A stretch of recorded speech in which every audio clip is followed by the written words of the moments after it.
আসসালামু আলাইকুম। জানিয়ে দেব এই মুহূর্তে হাতে পাওয়া সর্বশেষ ভয়ঙ্কর কিছু আন্তর্জাতিক আপডেট বাংলা সংবাদ। শুরুতেই থাকছে সংবাদ শিরোনাম। শুরুতেই জানিয়ে দেব 3 দিন পর ত্রাণ হস্তান্তর করল ইসরায়েল, 2 দিনে অনাহারে আরও 29 মৃত্যু। জানিয়ে দেব বেলুচিস্তানে হামলার পেছনে ভারতের হাত রয়েছে, দাবি পাকিস্তানের। এরপর রয়েছে বেন গুরিয়নের ফের হাইপারসনিক ক্ষেপণাস্ত্র হামলা ইয়েমেনের। সর্বশেষ থাকছে এবার ত্রাণবাহী ট্রাক রক্ষাকারী ফিলিস্তিনিদের হত্যা করল ইসরায়েল।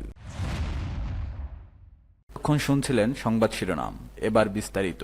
প্রিয় দর্শক, আপনি যদি এই চ্যানেলে নতুন হয়ে থাকেন, ভিডিওটি দেখতে দেখতে চ্যানেলটি সাবস্ক্রাইব করে আমাদের সাথেই থাকুন। 3 দিন পর ত্রাণ হস্তান্তর করল ইসরায়েল, 2 দিনে অনাহারে মৃত্যু আরও 29। অবশেষে ইসরায়েলি কর্তৃপক্ষ 90 ট্রাক ত্রাণ জাতিসংঘের দলগুলোর কাছে হস্তান্তর করেছে। সীমিত পরিসরে অবরোধ তুলে নেওয়ার 3 দিন পর ত্রাণগুলো ছেড়ে দিল ইসরায়েলি কর্তৃপক্ষ। স্থানীয় সময় গত বুধবার রাতে কিরেম সালম ক্রসিং থেকে ত্রাণবাহী ট্রাকগুলো ওয়্যারহাউসে নেওয়া হয়েছে বলে এক প্রতিবেদনে জানিয়েছে ব্রিটিশ সংবাদ মাধ্যম বিবিসি। সংবাদ মাধ্যমটির তথ্য অনুযায়ী গতকাল বৃহস্পতিবার সকালে বিভিন্ন বেকারিতে ত্রাণের আটা পাঠিয়ে দেওয়া হয়েছে। জাতিসংঘ বলছে, ইসরায়েলি কর্তৃপক্ষ অনুমোদিত একমাত্র পথটিতে নিরাপত্তার অভাবে গাজাবাসীর কাছে ত্রাণ পৌঁছাতে এত দেরি হলো। গত মঙ্গলবার পর্যন্ত গাজা উপত্যকায় ত্রাণবাহী 93টি ট্রাক প্রবেশ করেছে বলে জানিয়েছে বিবিসি। আল জাজিরা সহ বিভিন্ন আন্তর্জাতিক গণমাধ্যম এর মধ্যে 90 ট্রাক জাতিসংঘের স্বেচ্ছাসেবীরা ইসরায়েলের কাছ থেকে বুঝে পেয়েছে। বাকি 3টির ব্যাপারে কোনো তথ্য জানানো হয়নি। এদিকে নেতানিয়াহু প্রশাসন বলছে, গত বুধবার এই 93 ট্রাকের বাইরে আরও 100টি ত্রাণবাহী ট্রাক কিরেম সালম দিয়ে প্রবেশ করতে দিয়েছে তারা। জাতিসংঘ বলছে, গাজার যেতে পরিমাণ প্রয়োজন তার তুলনায় এটি নগণ্য। 2023 সালের 7 অক্টোবর উপত্যকাটিতে আগ্রাসন শুরুর আগে দৈনিক অন্তত 500 ট্রাক করে ত্রাণ প্রবেশ করত। বর্তমানে যুদ্ধ পরিস্থিতির কারণে আগের চেয়ে অনেক বেশি ত্রাণ প্রয়োজন, তাই 100 ট্রাক ত্রাণ আসলে তেমন কোনো উল্লেখযোগ্য বিষয় নয়। গাজার স্বাস্থ্য মন্ত্রণালয় জানিয়েছে, গত 2 দিনে অনাহারে আরও 29 জন মারা গেছে, যাদের বেশিরভাগই শিশু। স্বাস্থ্যমন্ত্রী মাজেদ আবু রমজান বার্তা সংস্থা রয়টার্সকে তথ্য নিশ্চিত করেছেন। মানবাধিকার সংস্থাগুলো সতর্ক করছে, পর্যাপ্ত ত্রাণ সরবরাহ নিশ্চিত করতে না পারলে গাজার 21 লাখ মানুষ চরম অনাহারের মুখে পড়বে। বাড়বে অনাহারের মৃত্যু। মৌলিক খাবারের ঘাটতি এবং আকাশছোঁয়া দামের কারণে পরিস্থিতি আরও সংকটের হয়ে উঠেছে। জাতিসংঘ সমর্থিত integrated food security face classification এক মূল্যায়নে বলা হয়েছে, আগামী কয়েক মাসে 5 লাখ মানুষ অনাহারের মুখে পড়বে। বেলুচিস্তানে হামলার পেছনে ভারতের হাত রয়েছে, দাবি পাকিস্তানের। পাকিস্তানের সামরিক বাহিনী দাবি করছে, বেলুচিস্তানের খুজদারে স্কুল বাসে যে সন্ত্রাসী হামলা হয়েছে এর পেছনে ভারতের রাষ্ট্রীয় পৃষ্ঠপোষকতার পরিচালিত সন্ত্রাসবাদ দায়ী। ইসলামাবাদ এক সংবাদ সম্মেলনে পাকিস্তানের আন্তঃবাহিনী জনসংযোগ পরিদপ্তরের ISPR এর মহাপরিচালক লেফটেন্যান্ট জেনারেল আহমেদ শরীফ চৌধুরী ও স্বরাষ্ট্র সচিব খুররাম মোহাম্মদ আগা এই অভিযোগ করেন। পাকিস্তানি সংবাদ মাধ্যম দ্য ডনের প্রতিবেদনে বলা হয়েছে, গত বুধবার বেলুচিস্তানে খুজদারে একটি স্কুল বাসে বোমা হামলায় 3 শিক্ষার্থী সহ অন্তত 6 জন নিহত এবং 40 জনেরও বেশি আহত হয়। স্বরাষ্ট্র সচিব আগা এই হামলাকে কাপুরুষোচিত ও মূল্যবোধ শিক্ষা ও সমাজের মূল কাঠামোর উপর আক্রমণ বলে অভিহিত করেন। তিনি দাবি করেন, প্রাথমিক তদন্তে নিশ্চিত হওয়া গেছে এই হামলা ভারতীয় গোয়েন্দা সংস্থার তত্ত্বাবধানে পরিচালিত ফিতনা আল হিন্দুস্তান নামের একটি সন্ত্রাসী গোষ্ঠীর কাজ। লেফটেন্যান্ট জেনারেল চৌধুরী জোর দিয়ে বলেন, পাকিস্তানের জন্মের পর থেকেই ভারত দেশটির অভ্যন্তরে সন্ত্রাসবাদে জড়িত। তিনি 2009 থেকে 2019 সাল ভারতের কাছে ও জাতিসংঘের কাছে প্রমাণ সংবলিত ডোসিয়ার হস্তান্তরের কথা উল্লেখ করেন। এছাড়া 2016 সালে ভারতীয় গুপ্তচর কুলভূষণ যাদবের গ্রেপ্তারেরও তিনি ভারতের জড়িত থাকার প্রমাণ হিসেবে তুলে ধরেন। ISPR এর প্রধান দাবি করেন, ফিতনা আল হিন্দুস্তান নামের সন্ত্রাসী গোষ্ঠী ভারতের পৃষ্ঠপোষকতায় পরিচালিত হচ্ছে এবং ভারতের অপারেশন সিন্দুর ব্যর্থ হওয়ায় তারা এই ধরনের হামলা বাড়াতে চাইছে। তিনি ভারতীয়দের সামাজিক যোগাযোগমাধ্যম ও মূলধারার গণমাধ্যমের ভূমিকা নিয়েও তীব্র সমালোচনা করেন। তিনি অভিযোগ করেন, রয়ের সঙ্গে যুক্ত ভারতীয় সামাজিক যোগাযোগ মাধ্যমে অ্যাকাউন্টগুলো কিছু হামলার আগেই সেই সম্পর্কে পোস্ট করে। এমনকি ভারতীয় গণমাধ্যম খুজদার হামলাকে উৎসব হিসেবে পালন করছে, যা তাদের নৈতিক অবক্ষয়ের প্রমাণ।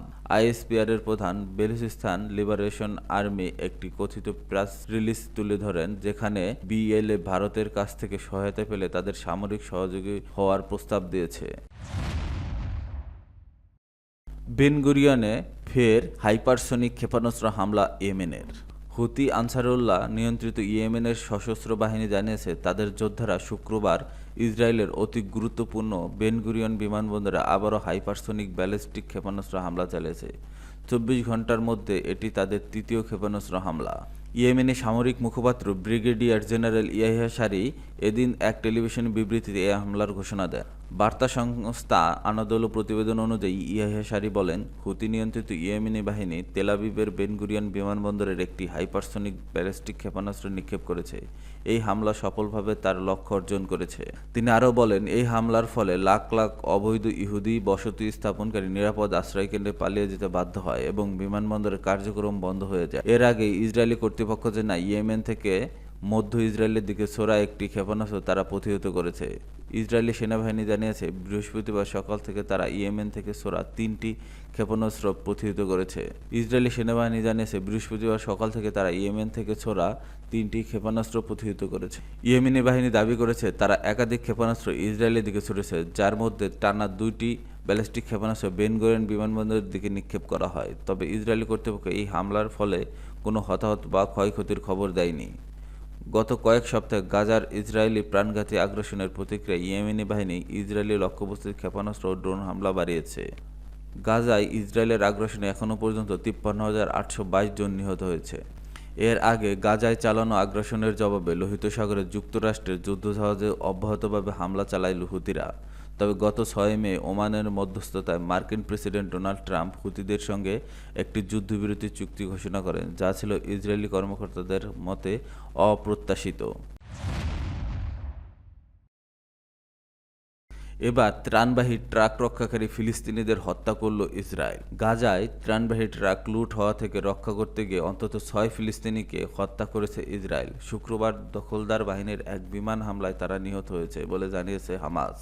এক প্রতিবেদনে এ তথ্য জানিয়েছে বার্তা সংস্থা রয়টার্স। প্রতিবেদন অনুযায়ী হামাস বলছে, গাজায় টানা 11 সপ্তাহ ইসরায়েলি অবরোধের পর ত্রাণ সরবরাহ শুরু হলো, তাতে নানা জটিলতা দেখা দিচ্ছে। ক্ষুধার্ত ফিলিস্তিনিদের কাছে খাদ্য সহায়তা পৌঁছতে বড় বাধা হয়ে দাঁড়িয়েছে। এদিকে ইসরায়েলি সেনাবাহিনী জানিয়েছে, বৃহস্পতিবার গাজার কেরেম সালম সীমান্তে দিয়ে 107টি ট্রাক গাজায় প্রবেশ করছে।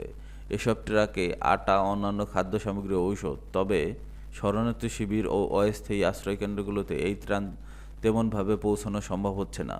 ফিলিস্তিনি একটি সাহায্য সংস্থার জোট জানিয়েছে, গত সোমবার অবরোধ আংশিক শিথিল করার পর থেকে এখন পর্যন্ত 119টি ত্রাণবাহী ট্রাক গাজায় প্রবেশ করেছে।